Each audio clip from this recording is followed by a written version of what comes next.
नमस्कार, मैं हूँ शिवांगी। बिहारी मीडिया में आपका स्वागत है। बुलेटिन की शुरुआत करते हैं बड़ी खबरों के साथ। दुर्गा पूजा और दशहरे पर साफ रहेगा मौसम, मानसून की विदाई शुरू। बिहार के किसी भी जिले में आज बारिश की संभावना नहीं है।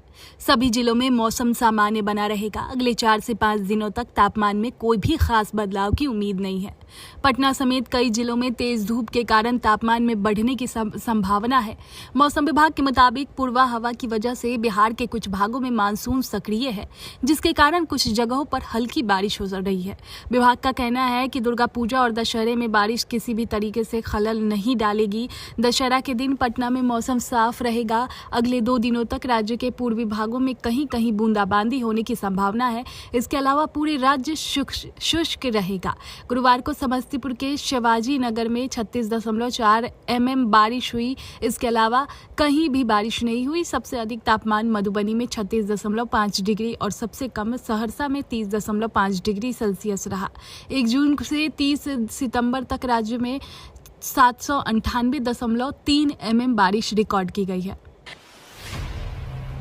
18 जिलों के 3.21 लाख बाढ़ पीड़ितों के खातों में 225 करोड़ ट्रांसफर।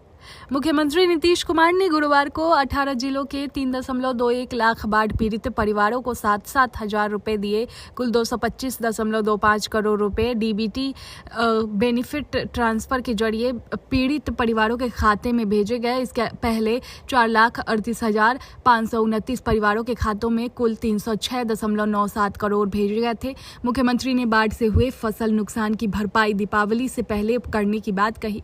वे रुपए ट्रांसफर करने के मौके पर जुटे मंत्री अधिकारियों को संबोधित कर रहे थे। उन्होंने कहा कि सरकार बाढ़ पीड़ितों को हर संभव सहायता उपलब्ध कराने को संकल्पित है। हम आपदा पीड़ितों की सहायता के लिए हमेशा तत्पर रहते हैं। बाढ़ से किसानों की जो फसल क्षति हुई है, उनकी राशि दीपावली के पहले जरूर उपलब्ध कराई जाए। इसके लिए कृषि विभाग तेजी से काम कर रहे हैं। पटना में डेंगू के 61 और चिकनगुनिया के 10 केस। इस सीजन में अब तक 5 लोगों की मौत। पूरे राज्य में 4416 मामले। पटना में गुरुवार को डेंगू के 61 और चिकनगुनिया के 10 मरीज मिले। अब तक डेंगू से 2184 और चिकनगुनिया से 98 लोग पीड़ित हो चुके हैं। पूरे राज्य में कुल 128 केस सामने आए हैं। राज्य में अब तक डेंगू पीड़ितों की संख्या 4416 हो गई है। पटना में डेंगू के 5 लोगों की मौत हो चुकी है। गुरुवार को डेंगू मरीज मिले हैं। उनमें 18 पाटलिपुत्र, 9 बांकीपुर, 6 अजीमाबाद, 10 कंकरबाग, 7 नूतन राजधानी के हैं। ग्रामीण इलाका में धनरूहा में 1, फतुहा में 2, खुसरूपुर में 2, फुलवाड़ी में 1, संपतचक में 1 मरीज मिला है। अभी डेंगू के मच्छरों से बचाव करने की जरूरत है। घर के आसपास पानी जमा नहीं होने दे। जमा हो तो साफ करा दे। लक्षण मिले तो जांच करा ले। इंजीनियरिंग कॉलेज में 3000 से अधिक सीटें खाली। 4 राउंड के बाद भी 13,675 सीटों में से 10,363 पर हुआ नामांकन। 16 अक्टूबर तक रजिस्ट्रेशन का मौका। राज्य में 38 सरकारी इंजीनियरिंग कॉलेजों में 13,675 सीटों पर 4 राउंड के बाद 10,363 सीटों पर एडमिशन हो पाया है। इंजीनियरिंग कॉलेजों में इस बार सबसे अधिक एडमिशन हुआ है। पिछले 4-5 सालों से सबसे अधिक एडमिशन इंजीनियरिंग में हुआ है। सेकेंड राउंड काउंसलिंग समाप्त होने के बाद भी 7942 सीटें खाली रही थी। बिहार इंजीनियरिंग कॉलेज आरा के प्रिंसिपल सीबी महतो के अनुसार पहले इंजीनियरिंग कॉलेजों में शिक्षकों की भारी कमी थी, जो कि इस वर्ष दूर कर दिया गया है, जिस वजह से इस वर्ष पूर्व सालों की तुलना में अधिक नामांकन हो रहा है। राज्य के 38 इंजीनियरिंग कॉलेजों में रिक्त 3312, डेयरी और CIPET के 104 रिक्त सीटों पर एडमिशन का मौका मिल रहा है। BCECEB ने कुल 3416 रिक्त सीटों पर एडमिशन के लिए रजिस्ट्रेशन विंड गुरुवार से खुल गया है। रजिस्ट्रेशन 10 से 16 अक्टूबर तक होगा। 17 को आवेदन फॉर्म में सुधार कर सकते हैं। 19 को मेरिट लिस्ट जारी किया जाएगा। एडमिशन की तिथि भी इसी दिन जारी किया जाएगा। बिहार के सरकारी स्कूलों में जीन्स टी शर्ट नहीं पहन सकेंगे टीचर, इसलिए लागू किया गया नया ड्रेस कोड। बिहार के सरकारी स्कूलों में शिक्षक अब जीन्स और टी शर्ट पहनकर स्कूल नहीं आ सकेंगे। सरकारी स्कूलों के लिए नया ड्रेस कोड लागू कर दिया गया है, लेकिन वरिष्ठ अफसरों का कहना है कि ये नियम पुराने हैं और अब बस इन्हें सख्ती से लागू किया जा रहा है। इस आदेश को लेकर सख्ती के पीछे वजह ये बताई जा रही है कि आजकल बड़ी संख्या में शिक्षक स्कूल में ही रील बनाकर उसे सोशल मीडिया पर वायरल करने की कोशिश कर रहे हैं। सरकार मानती है कि इनके स्कूल के माहौल पर गलत असर पड़ रहा है। दूसरी ओर स्कूलों में पढ़ा रहे शिक्षकों का कहना है कि सरकार का यह नियम काफ़ी अच्छा है। शिक्षकों का कहना है कि पुराने समय में भी विद्यालय में शिक्षक कुर्ता पजामा और धोती कुर्ता पहनकर आते थे और शिक्षा का माहौल स्कूल में काफ़ी अच्छा था। बदले परिवेश में शिक्षक जीन्स पैंट और शर्ट पहन के जाते हैं और स्कूल में रील्स बनाते हैं, जिससे पढ़ाई लिखाई के साथ साथ बौद्धिक विकास भी प्रभावित होता है। बिहार में हिंदुओं को एकजुट करेंगे गिरिराज सिंह, 18 अक्टूबर से हिंदू स्वाभिमान यात्रा। बिहार में हिंदू को एकजुट करने के लिए केंद्रीय मंत्री और बेगूसराय से सांसद गिरिराज सिंह 18 अक्टूबर से हिंदू स्वाभिमान यात्रा निकालने जा रहे हैं, जिसका मकसद हिंदुओं को संगठित करने का है। यात्रा के पहले चरण की शुरुआत भागलपुर से होगी। संगठित हिंदू सशक्त हिंदू यात्रा का नारा है। इस यात्रा में सभी हिंदूवादी संगठन शामिल हो रहे हैं। बांग्लादेश में हिंदुओं के साथ हुए अत्याचार और देश में भी ऐसी गतिविधियों की आशंकाओं के मद्देनजर ये यात्रा निकाली जा रही है।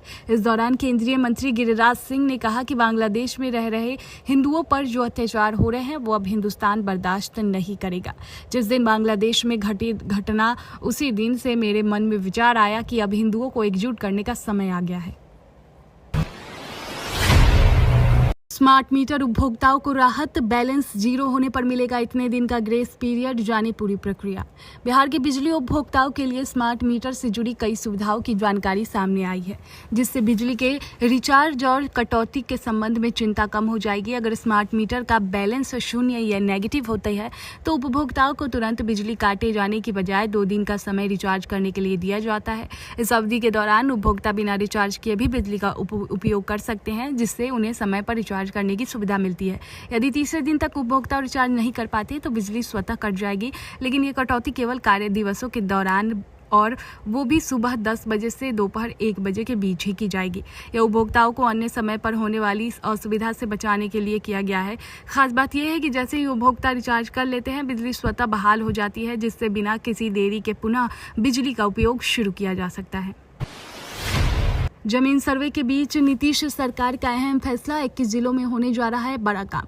राजस्व एवं भूमि सुधार विभाग के मुख्यालय में तैनात वरीय अधिकारी ऑनलाइन सेवाओं की सुस्ती की जांच के लिए अंचल एवं जिला कार्यालयों का निरीक्षण करेंगे। पहले चरण में इसी महीने 21 जिलों में ये अधिकारी जाएंगे। विभाग के सचिव जय सिंह ने जिला अधिकारी को पत्र लिखकर इन अधिकारियों को निरीक्षण कार्यक्रम की जानकारी दी है। भारतीय प्रशासनिक सेवा की अधिकारी एवं भू अभिलेख एवं परिमाप निदेशक जे प्रियदर्शनी भोजपुर, पश्चिमी चंपारण, नवादा एवं बांका में विशेष सर्वेक्षण कार्यों की जमीनी सच्चाई की जाँच करेगी। विभाग के विशेष सचिव महफूज आलम को अररिया, कुर्सा, काटा, सहरसा, सत्तर, कटैया, रोहतास, नौहट्टा, मधेपुरा एवं पुरैनिया अंचल की जांच का जिम्मा दिया गया है।